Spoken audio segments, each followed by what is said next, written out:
आखिर सैफ अली खान पे जानलेवा हमला कौन किया? आखिर जब सैफ अली खान पे हमला हुआ तो करीना कपूर और बच्चे कहाँ थे? सैफ अली खान के घर में जो वारदात हुई वो इंसान आखिर कौन था और कैसे घुसा उनके? सैफ अली खान की हालत जब बहुत ही ज़्यादा गंभीर हुई और वो खून से लथपथ थे तो सबसे पहला कॉल किसको किया गया? हेलो दोस्तों, नमस्कार। कैसे हैं आप लोग? उम्मीद कर रही हूँ आप लोग बहुत अच्छे होंगे, स्वस्थ होंगे, मस्त होंगे और अपने अपने कामों में व्यस्त होंगे।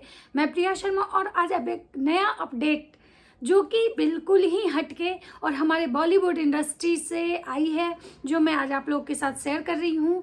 और बॉलीवुड गलियारों में बहुत ही ज़्यादा इस बात की चर्चा अभी चल रही है, क्योंकि भाई जो भी ये चीज़ें हुई हैं कोई छोटे मोटे आदमी के साथ नहीं हुई है। एक जाने माने एक्टर, एक हस्ती बोल सकते हो, उनके साथ हुई है। तो चलिए मैं बात कर रही हूँ, किसकी बात कर रही हूँ और क्या हुआ है, मैं सब कुछ अपडेट आप लोग से क्लियर बताऊंगी अभी। तो मेरे ब्लॉग को पूरा देखिएगा। मेरे चैनल पे नए हैं तो सब्सक्राइब कर दीजिएगा, लाइक कीजिएगा, कमेंट कीजिएगा, मुझे बहुत सारा प्यार दीजिएगा। तो चलिए बिना देर किए वीडियो स्टार्ट करती हूँ। तो जैसा कि आप लोग को सुनने में आया होगा कि सैफ अली खान पे जानलेवा हमला हुआ है। आखिर सैफ अली खान पे जानलेवा हमला क्यों हुआ? कौन था वो व्यक्ति जो सैफ अली खान को मारना चाहता था? आखिर वो सैफ अली खान के घर में कैसे घुसा? सैफ अली खान पे जब हमला हुआ तो करीना कपूर कहाँ थी? बहुत सारे सवाल हैं जो लोगों के मन में आ रहे हैं। तो चलिए मैं पॉइंट टू पॉइंट आपके सवालों का जवाब देती हूँ, क्योंकि मैंने बहुत सारे जगह से बहुत वीडियो देखा, उससे मुझे ये निष्कर्ष पता चला है। बाकी अगर मुझसे कुछ छूट जाए तो आप मुझे ज़रूर बताइएगा, क्योंकि बहुत सारे न्यूज़ में अलग अलग चीज़ें आ रही हैं। बट जो पॉइंट मैंने कलेक्ट किया है वो मैं आपके साथ शेयर कर रही हूँ। तो जी हाँ, सबसे पहले मैं आपको बता दूं कि सैफ अली खान पे जब जानलेवा हमला हुआ उस समय घर में करीना कपूर नहीं थी। तो अब बात आता है कि आखिर करीना कपूर कहाँ थी? तो मैं आपको बता दूं कि करीना कपूर उस समय अपने घर में अवेलेबल नहीं थी, वो पार्टी कर रही थी। पार्टी कर रही थी, कहाँ पार्टी कर रही थी? तो जैसा कि बताया जा रहा है कि 15 जनवरी के रात लगभग 1 बजे करीना कपूर का एक अपडेट आता है कि वो आज पार्टी कर रही हैं अपने फ्रेंड्स के साथ। और उनके फ्रेंड लिस्ट में कौन कौन था? तो उनके फ्रेंड लिस्ट में एक उनकी सगी बहन करिश्मा कपूर, और एक सोनम कपूर, और एक सोनम की छोटी बहन रिया। ये करिश्मा कपूर करीना कपूर की हर पार्टी में ज़रूर होती हैं, ये आप लोग देखे होंगे। तो वो लोग पार्टी कर रहे थे और उस समय करीना कपूर के घर में कौन कौन था? तो करीना कपूर का जो घर है वो बांद्रा में है, ठीक है। तो बांद्रा एक बहुत ही पॉश इलाका है, आप लोग को भी पता होगा। और करीना कपूर का जो घर है उस अपार्टमेंट का नाम है सतगुरु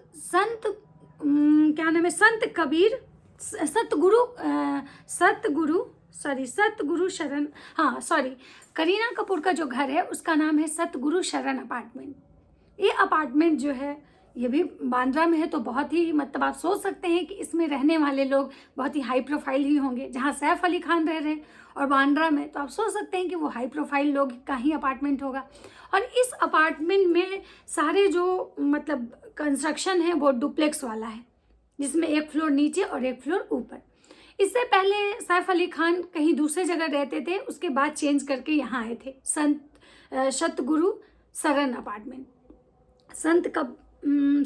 सतगुरु शरण अपार्टमेंट। इसमें सैफ अली खान के 2 फ्लैट थे। एक फ्लैट में वो अपनी विद फैमिली, मतलब कि विद फैमिली नहीं, मतलब कि एक में सैफ अली खान, करीना कपूर और उनके 2 बच्चे ऊपर में रहते थे, और नीचे वाले में उन्हीं की फैमिली, उनकी जो एक्स वाइफ अमृता सिंह और उनके दोनों बच्चे इब्राहिम और सारा रहते थे। 1 तारीख की रात में जब करीना कपूर का ये अपडेट आता है कि आज वो पार्टी कर रही हैं अपने फ्रेंड्स लोग के साथ, और उसके कम से कम कुछ देर के बाद लगभग 2 से ढाई बजे के करीब में उनके घर में किसी आदमी की एंट्री होती है। उसकी एंट्री कहाँ से होती है, कैसे होती है, ये चीज़ें अभी तक क्लियर नहीं हो पाया है। पुलिस इस चीज़ की छानबीन कर रही है, लेकिन अभी तक कोई साक्ष्य नहीं मिला है पुलिस को। जब 2:30 बजे के करीब जब उनके घर में जो मतलब कि नौकरानी थी, उसको ऐसा महसूस होता है कि कोई तो वॉशरूम में है, तो वो सोचती है कि कहीं मैडम तो नहीं आ गई, करीना कपूर तो नहीं आ गई। लेकिन उसको ये चीज़ पता था कि आज मैडम पार्टी से लौटने वाली नहीं है, आज वो अपने फ्रेंड्स के घर ही रहेंगी। तो उसको लगता है कि कहीं हो सकता है कि आई होंगी, लेकिन फिर वो सोचती है कि अगर मैडम आती तो वो ये वॉशरूम तो नहीं यूज़ करती, क्योंकि आपको भी पता है बड़े बड़े घर लोगों के घर में अलग अलग वॉशरूम होते हैं सबके लिए। तो फिर उसके मन में एक शक आता है और वो अपने रूम से बाहर निकल के उस वॉशरूम का दरवाज़ा जाके खोलती है। और जब वो दरवाज़ा खोलती है तो वो बहुत ही मतलब क्या ही बोले, शॉक्ड रह जाती है, क्योंकि उसके सामने एक 35 से 40 साल के एज का आदमी, जिसके एक हाथ में चाकू, एक हाथ में ब्लेड एंड उसके पीठ पे एक बैग, वो देख के एकदम से बहुत चक्का रह जाती है। और उसके मुंह से मतलब चीख ही निकलने वाला था कि वो सामने वाला इंसान उसको कहता है कि तुम चुप रहो नहीं तो मैं तुमको मार दूंगा। वो डर जाती है और एकदम से शांत हो जाती है, लेकिन कुछ देर बाद वो उससे पूछती है कि आपको क्या चाहिए। तो वो सामने वाला जो इंसान है, जो चोरी करने आया था, ऐसा कहा जा रहा है कि चोरी करने आया था, वो कहता है कि मुझे 1 करोड़ रुपए चाहिए। इस बात पे वो नौकरानी और उस चोर का बहस स्टार्ट होता है, जिससे कि वो नौकरानी तेज चिल्ला देती है। उसकी आवाज़ सुन के, उसका चिल्लाना सुन के सैफ अली खान जो है अपने कमरे से नौकरानी के रूम के तरफ भाग के जाते हैं।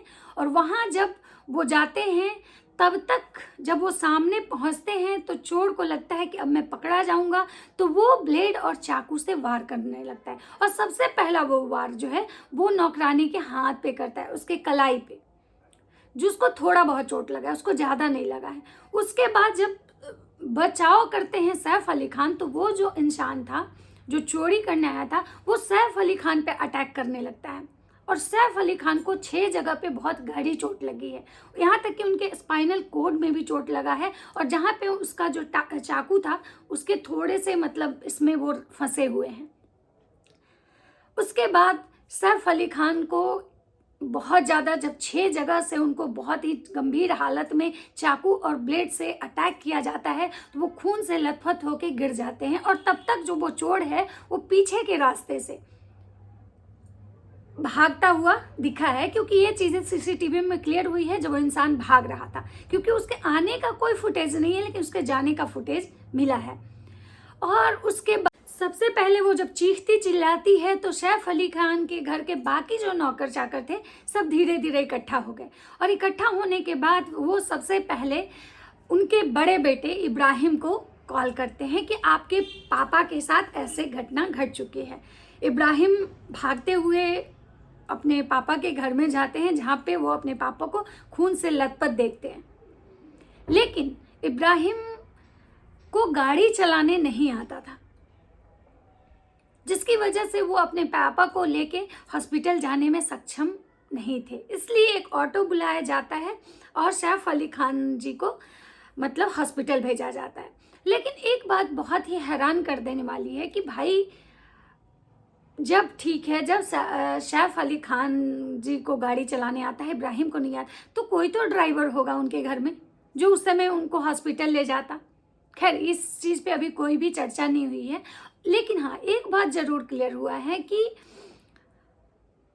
जो मतलब वो जो नौकरानी है उससे पुलिस बहुत पूछताछ की, क्योंकि बहुत लोगों का ऐसा मानना था कि कहीं नौकरानी ही तो नहीं थी जो चोर को बुलाई थी, कहीं नौकरानी ही तो नहीं मिली हुई है इस कांड में। लेकिन पुलिस बहुत पूछताछ की, पूछताछ में अभी तक ऐसा कुछ क्लियर नहीं आया है। पुलिस का मतलब नौकरानी के जो भी मतलब स्टेटमेंट थे वो पुलिस को मतलब कोई शक नहीं हुआ उसके स्टेटमेंट से, इसलिए पुलिस ने उस नौकरानी को क्लीन चिट दे दिया है।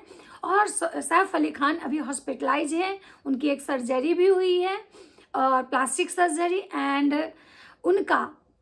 उन्होंने खुद पुलिस को सारा स्टेटमेंट दिया है, सारी बातें जो भी है वो उन्होंने खुद बताया है। और उसके बाद एक बात और सोचने वाली है कि भाई जब इतनी, जहाँ पे सैफ अली खान रहते, सतगुरु सरन अपार्टमेंट, आप सोच सकते हैं कि वहाँ हर कोई जो भी रहता है बहुत ही मतलब क्या बोले, बहुत पॉश इलाका होगा वांड्रा, प्लस वो अपार्टमेंट भी बहुत ही मतलब क्या बोले अच्छा होगा, क्योंकि बड़े लोग ही रहते होंगे, बिजनेसमैन रहते होंगे या फिर मतलब एक्टर्स लोग रहते होंगे। जब वहाँ पे इस टाइप की सिक्योरिटी मान लीजिएगा अगर ख़राब है, सिक्योरिटी सिस्टम इतना डल है कि कोई भी इंसान घुस जा रहा है और घुस के इतना बड़ा कांड करके चला रहा है, तो आप सोच सकते हैं कि आम आदमी का जीवन कैसा हो, कैसे मतलब आम आदमी रह पाएगा। जब एक सेलिब्रिटी के घर में इतनी सिक्योरिटी के बाद कोई घुस जाता है और उस पर अटैक करके बाहर निकल जाता है, जो कि आपको पता है कि उसी बांद्रा में मन्नत अपार्टमेंट भी है जहाँ पे शाहरुख खान रहते हैं, उसी बांद्रा में कुछ दूरी पे गैलेक्सी अपार्टमेंट भी है जहाँ सलमान खान रहते हैं। तो ये चीज़ें मतलब बहुत सोचने पे मजबूर कर दे रही है इंसान को कि भाई जब ऐसे लोग सेफ नहीं हैं तो फिर एक आम आदमी अपने घर में कैसे सेफ होगा। और जहाँ तक अभी इनका सर्जरी होने के बाद सैफ अली खान का जो पहले से मतलब स्थिति है बेहतर बताया जा रहा है, और उसके बाद अभी तक तो उस इंसान के मतलब घुसने का, कहाँ से घुसा, कब घुसा, कैसे वो मतलब उस अपार्टमेंट के अंदर गया, ये चीज़ें अभी क्लियर नहीं हुई है। और बाकी अगर कुछ ऐसा अपडेट आता है तो मैं आप लोग को ज़रूर बताऊंगी। फिलहाल लेकिन मैंने एक जगह देखा था कि जब करीना कपूर खून से लथपथ अपने पति को देखती हैं तो सबसे पहले कॉल इब्राहिम को करती हैं, यानी कि अमृता सिंह के बड़े बेटे और सैफ अली खान के जो एक्स वाइफ है अमृता सिंह और सैफ अली खान का जो बड़ा बेटा है। उसके बाद दूसरा कॉल करती हैं अपनी ननद को और तीसरा कॉल करती हैं अपनी सासू माँ को। लेकिन यहाँ तो मतलब बहुत न्यूज़ में अलग अलग चीज़ों को देख के अलग अलग चीज़ें आ रही हैं, और बाकी कुछ ऐसा आता है तो मैं आप लोग के साथ शेयर ज़रूर करूँगी। वीडियो अच्छा लगे तो लाइक कीजिएगा, कमेंट कीजिएगा, बहुत सारा प्यार दीजिएगा, और चैनल पे नए हैं तो सब्सक्राइब कर दीजिएगा। राधे राधे।